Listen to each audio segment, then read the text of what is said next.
Okay, so Kenny, let's talk a little bit about this game a little more. You were talking to me. I called you up on the phone right after the game. I said, what do you want to talk about?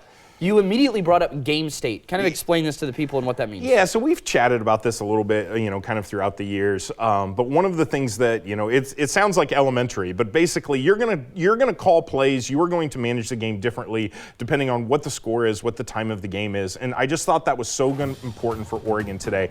Get ahead fast. Make Barnes have to drop back and beat you, because that's clearly not what Utah wants to do. That's not their bread and butter, right? He was their backup coming into this year for a reason. They're without their very good quarterback, Cam Rising.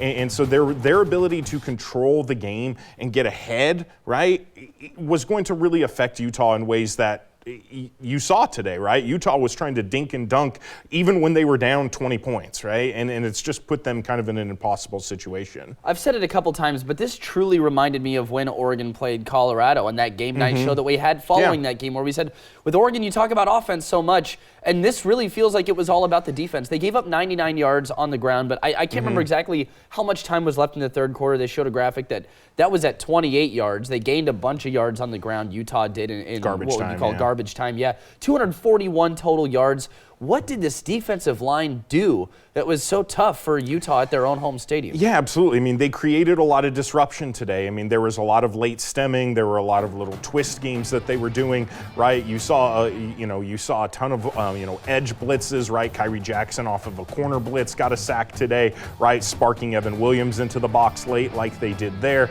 And then the sim pressures that Lanning and Lupoy are known for, right? Where they're showing that they're going to bring 6 and they really only bring 4, but they're coming from unexpected places. And there were times all day where you really saw Utah's offensive linemen kind of looking at each other, or just kind of almost turnstiles, right? And so just a really complete game plan for them today. And 3.6 yards per play for Utah's offense today. That'll get it done every week. Impressive, especially considering how difficult it is to play at Rice-Eccles Stadium. And